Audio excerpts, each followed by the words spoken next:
Welcome, welcome. This is Gull, your money mindset expert. And today I have the pleasure and the honor of speaking to Scott Perry. Welcome, Scott.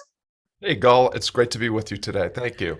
Thank you for coming, Scott. Scott, everyone's heard your intro. They know how fabulous you are, but please, in your own words, tell everybody what it is that you do. Sure. So I am an Encore life coach at Creative on Purpose, where we help people that are in the third act of their lives find fulfillment, forge meaning, and make a difference in their second half of life through some sort of entrepreneur endeavor that leverages their wisdom and experience and doing work with and for people they care about. Awesome. Fantastic. And this is how we actually met and we got to know. Um, I was really fascinated by that element, and I love it how you phrase it as well, third act. So tell us, how did it all start for you? How did you end up being on the online space? Well, you talk us through your life journey. Sure. Well, my background is actually my working life began as a teacher, and I taught at some reasonably famous schools that some people might recognize the names of, and then found that that work was not as fulfilling as I thought it was going to be when I first entered. So I moved into a couple other things, but in my late 20s, I decided I really wanted to go for it with a music career. I'd been a guitarist for years. I had always dreamed of making that my full-time vocation. And so I made a deal with my wife right after my first son was born. You know, what better time to try try to make a living as a musician. Perfect timing, I have to I, say. I just made a deal with my wife. We had some money put away, and I said, all I'm asking for is a year. And if at the end of a year I'm making enough every night to be able to afford to do it the next night, I'd like to be able to just keep doing it. And it turned out that I was making enough every night to do it again the next night for almost 30 years. Along the way, we had a second child, and I decided to dial back on my performing schedule. I opened up a guitar studio, found out that I loved teaching people how to play the guitar even more than performing. And then as I was entering my life's third act, somewhere around age 45, I had this calling again to try something else. I didn't know what it was, but I ended up going into Seth Godin's Alt MBA program. And I entered thinking I was going to turn my online or my guitar school, my brick and mortar practice into an online endeavor. And I exited that program, not even wanting to be a musician or a teacher anymore, but not really sure what I wanted to do. So I ended up just doing a lot of blogging and broadcasting. Along the way, I got hired by Seth Godin and his team to be a head coach in his programs. And it took about 5 years to fully transition. But, along the way, I discovered my passion for helping people do what I had done, which is to you know, enter a whole new way of being or way of becoming by transitioning from music into coaching. And and so I've been doing this full time now for the last couple of years. Interesting. Now that's that. I want to unpack quite a lot of what you've said here, and you've just sort of skimmed over the really juicy parts. And one of them being, how did you convince your wife, by the way, to to that the new honey, I'm going to be a musician now kind of lifestyle. When we just had the baby, by the way, so it doesn't matter how things are, or the diapers are up and everything else, but let me go and spend the nights making money, being a musician. I'm saying this a bit of tongue in cheek. Of course, the most important thing is to convince yourself. Where did you have the courage to make that kind of decision? It's not an easy decision to make. Yeah, I- I'll confess, Gull, that I'm a complete weirdo because I am the firstborn son born in August, a Leo, in the year of the dragon, 1964, to a very stubborn Irish, Polish man and a very determined Irish woman. And Mm. so I do not have the same level of anxiety and fear for the uncertainty and unknown. I actually get a lot of energy from seeking the edges of my understanding and ability and exploring those. And I know that some people listening might think, oh, that sounds great. You know, we talk a lot about imposter syndrome these days and that sort of thing. And I certainly have my own version of that. But by and large, if I think that there's something interesting on the other side of the curtain, I'm going to open the curtain and step through to find out what it's all about. And Mm, my wife and I have made several transitions in our lives where we just said, you know what, we're going to leap and hope that the net appears. So my wife was reasonably on board from the very beginning, just because she knew that if I didn't give this a try, that I would regret it at some point in my life, and she knew that I would be good to my word, and that if I couldn't make it happen in a reasonable amount of time, that I would go back to teaching or doing whatever I had to do to, take care of business. You know, my wife and I had this saying, we're Perrys, and Perrys figure it out. And so we always just assume that we will be able to figure it out. And I think, I mean, if I'm honest, for anybody that can afford the technology to listen to a broadcast like this, mm, you have the resources to take small steps into possibility and developing your potential. We're just, and if you're unable to do that, it's really not your fault, because society, institutionalized education, institutionalized occupation, really does not encourage us to explore our potential and deliver on our promises, creative uh, beings. mm. I mean, and that's interesting too. That's an interesting part, actually, because I think you're right. I think the society has us believe we need to pigeonhole ourselves and stay in those pigeonholes, because anything outside is really, really scary and awful. And there's always fear mongering going on. And there's always is. I mean, with the current climate, when this podcast has been recorded, we're in the height of inflation globally. Everywhere, everyone's talking about inflation and prices going up, and we've got strikes here with the London transport because the pay's frozen, but we hit 10, I think, literally hitting 10% inflation or something ridiculous. So, so what's the security? But the idea that you should be pigeonholed and that's your security, that's a falsity. But that's when you step outside of your life and take a bird's eye view of your life, then you should realize, actually, I'm being pigeonholed, whereas I have the whole world at my disposal. But I think that still takes courage to be able to step outside and take a breather and get off the hamster wheel, because a lot of times we are on the hamster wheel, especially when you have families. Mhm. Once you have kids, it's you are on the hamster wheel. And I look back at my life, and I've made some drastic decisions. Bloody hell, I've done that. But I was almost like, I had nothing else to lose, because I was starting off in a different way. So when I gave up my legal career initially to have to stay home family, it's because I was coming out of an abusive marriage. And in that marriage, I was a breadwinner. I thought, that scenario didn't work. Let me go the other way. That didn't work either. But so when I went down my entrepreneurial route, it was because the motivation was, I want to be home for my kids. That's it. That's the only thing I thought about. Now, if I look back on my life, because I am a lawyer, and being a teacher, we're both from professional backgrounds.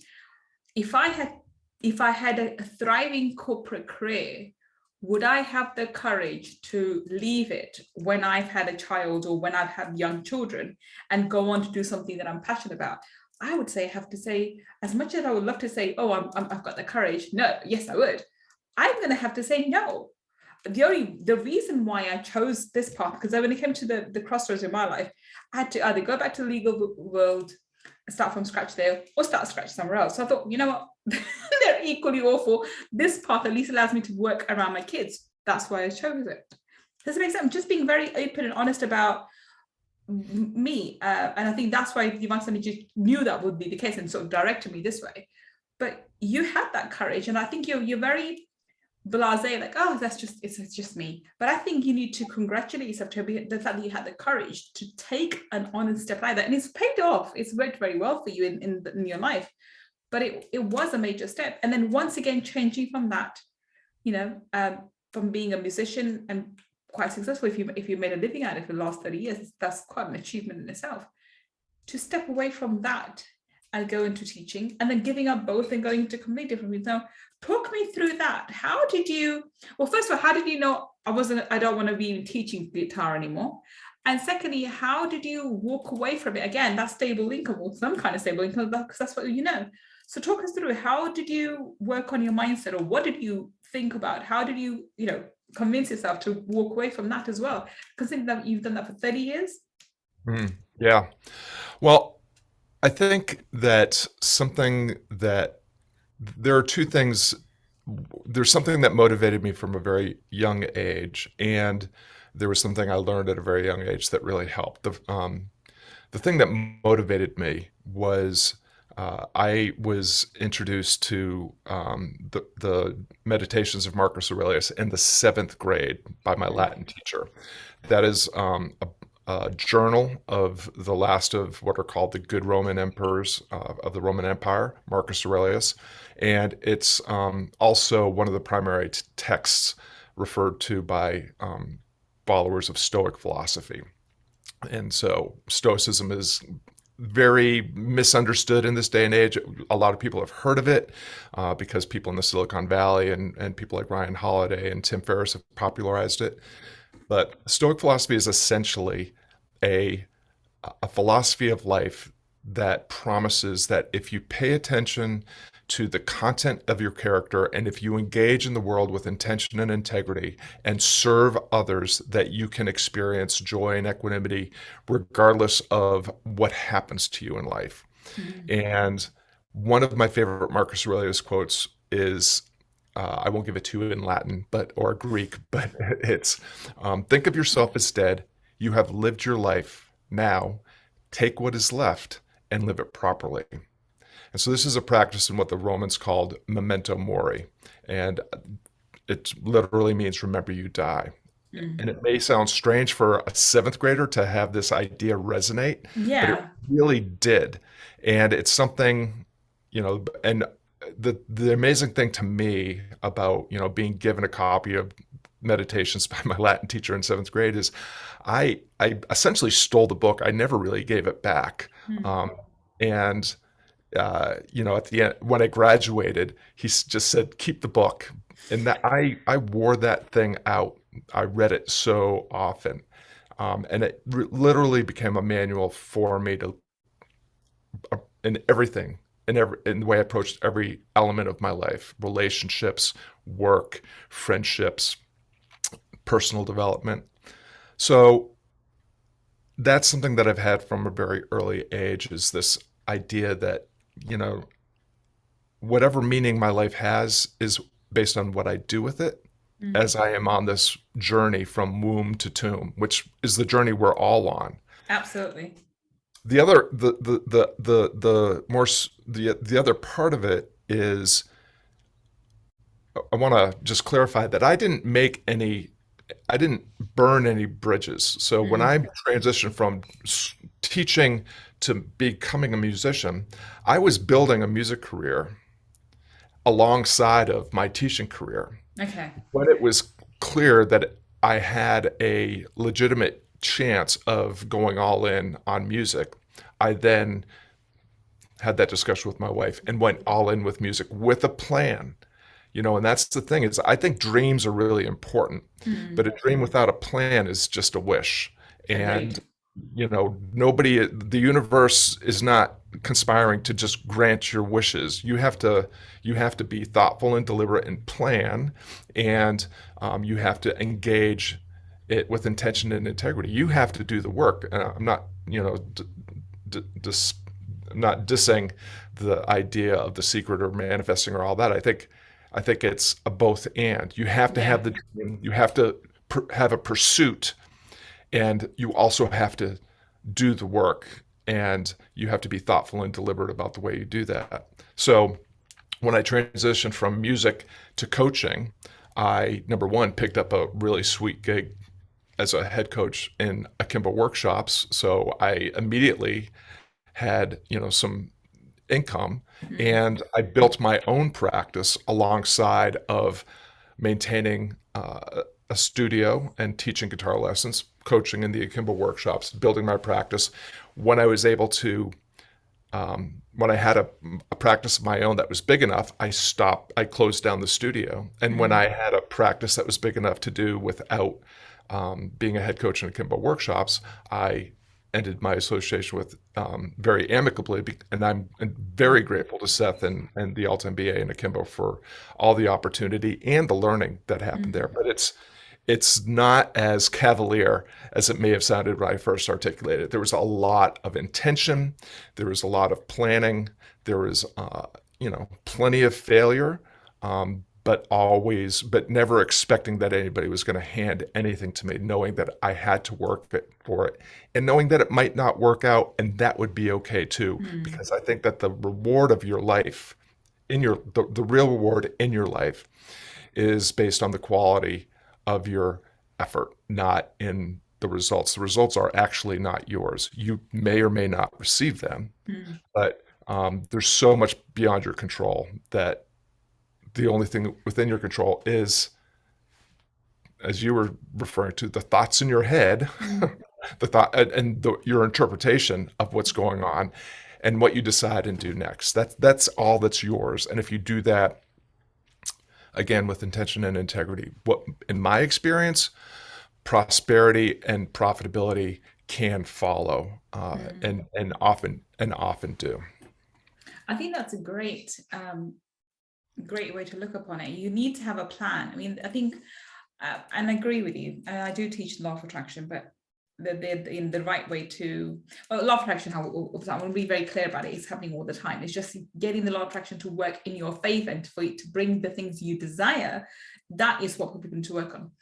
And a lot of the times, I think when the movie The Secret came out, it gave people a lot of false notions. You can sit in a room, chant affirmations, and things will fall into your lap. That doesn't really happen. And then when people woke up to that, they realize, oh, well, this is all false notion, and this is all BS, etc., etc. When the truth of the matter is, it's the laws are there. You just have to use them in your favor, and you've done that correctly by having a plan, by setting the intention and being focused on it. You've done literally exactly that's required. And then being detached from the outcome, because you're not setting yourself up for fail. You realize, okay, if that doesn't work out, I'll come back, but I'm going to give it my all. And that's why things have worked in the way they have. And this is what I want to stress to people listening. When you hear these amazing stories and people have transitioned from one career, you've had multiple careers now, it's not that they have some potluck, or they are extraordinary, or that they are just super smart. They just have a plan, and they're focused, and they are, most importantly, not married to the outcome. You just said perfectly, it may work out, it may not, but you need to be okay with both. And this is why I think this is the key to your success, and because I know you're very determined to help other people, and this is why I know you for a fact that you will succeed, because you've walked a clear path, and that's what you're giving to others, to walk down the same clear path, which I think is so important. I think this is something else which struck me about you was, I think you're giving hope to people who are, especially in their 60s and thinking, okay, what can I do now? And my life is over. I'm speaking, by the way, from the South Asian concept, because for them, I'm 44 and I'm old. I'm gone. I'm like, I should be thinking about praying and going to my grave. Literally, that's my culture's idea. Anything over 40, you're counting your days till you die. And so the idea that you can have a new career in so-called, when people are retiring or during your retirement years, when you're planning for retirement, is a novelty. And I think that's ridiculous, because you're never too late and never too old or never too young for anything, as long as your heart desires.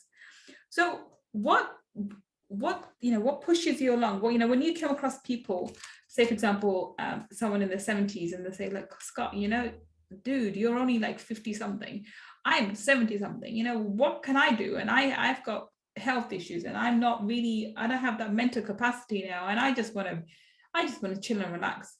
What would you say to someone like that? That's a reason why I say that, because that's a mindset issue. That's not a capability issue, that's a mindset issue. How would you approach that? Yeah, that's a great question.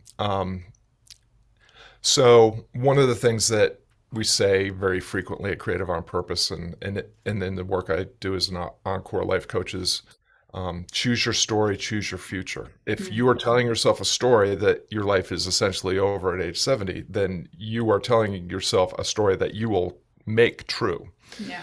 If you tell yourself a story that right now, in this moment, I can I can start to take control of my thoughts and perceptions and frame more accurately my possibilities and make decisions about what I decide and do next. You can change your story. So, you mentioned mindset a couple of times, and mindset's really important, but we think that if we get our mindset right, then we'll start doing the right things. And I would assert that mindset doesn't inform posture, posture informs mindset.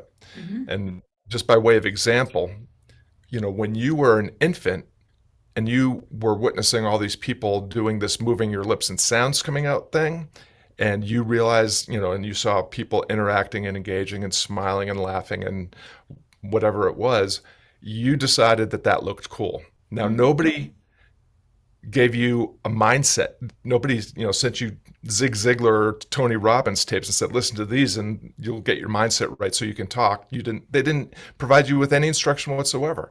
You decided that you wanted to do this talking thing and you started babbling and goo-gooing and gagaing and every once in a while hit upon a word and people got excited and then you put a couple words together and then you made a sentence and then you made a phrase and a paragraph and pretty soon you're telling stories and asking for, a cookie and milk. You did it poorly until you did it well. Mm. You approached your posture informed your mindset. And I think it's always that way. Of course, it becomes cyclical. Your posture can inform a better mindset, and your better mindset will inform a better posture, Yeah. and so on and so forth. But it begins with doing something. And the best way, this speaks to something that you were asking me about earlier. It's not about the big, bold leaps. It's not about swinging for the fences every time you're up at bat. I think it's more about the strategic approach and the tactical, small daily steps taken with intention and integrity, focused, bold, and disciplined. One small step, becoming half a shade braver every day by taking a small step into possibility and into the development of your potential and the delivery of your promise. And I teach clients, we're gonna create a 1 minute habit. Um, this approach came from when I was 45 years old. I was literally 75 pounds heavier than I am right now, and I decided to do something about it. And it began with putting my shoes on, my running shoes on, and walking to the top of the driveway and back. And you know, I knew I had a minute every day that I could do that. And, then it was why not go to the mailbox and back? Then why not go around the block once? And eventually, not only did I lose 75 pounds, but I started deciding that I'd jog part of it. Then I was jogging the whole thing. Then I was entering 5Ks and sometimes winning in my age group. I didn't take a bold leap of signing up for a 5K. I took the small intentional step of putting on my walking shoes and walking for a minute, and I could build from there. And that's the way that all new habits are formed but you have to develop a 1 minute routine and commit to doing it daily. And in time, and I don't agree with all the, there's all sorts of numbers like you have to do it for this many days or whatever. I think we're all born with different temperaments and tolerances. Some of us can adopt a new habit quicker than others. Some it takes more time. But if you begin with a 1 minute exercise, all of us have a minute to change, and that 1 minute a day can change your life. I love that. I love that. And on that note, we're going to wrap up. So Scott, tell us, how can we connect with you? Where can we find you on the internet? So if you go to creativeonpurpose.com, you'll find the blog and access to the broadcast. You'll be able to access the About page and learn what we're all about. We do, if the idea of the art of Encore Living is interesting to you, if you would like to leverage the wisdom and experience you've earned, making a living and raising a family, and define the difference only you can make and build something around that you can continue to contribute to the world. We have a quick start guide that's absolutely free, you can grab. And if you want to hop on a 30-minute call with me to come up with a strategy for how you can dial in the difference only you can make and decide on a platform, product, or service to start delivering it, I would love to have that conversation with you. Wonderful. If you're listening to this episode on the podcast, the links Scott has just mentioned will be in the show notes. And if you're watching on the YouTube, then down below in the description section, we'll have the links to that particular, to all his other links as well. Go check him out. He's awesome. And we had such a fantastic time talking to you today, Scott. We have to have you back on Money Talkies. But thank you so much for being so honest and so open about your ideas. Thank you. Thank you, Gull. And thank you for listening to me and Scott today on Friday Feature. I will be back on another Friday Feature with another amazing guest, speaking to them, finding out how they changed their life by changing their mindset. Until the next time we meet, this is Gull signing off. Take care and bye for now.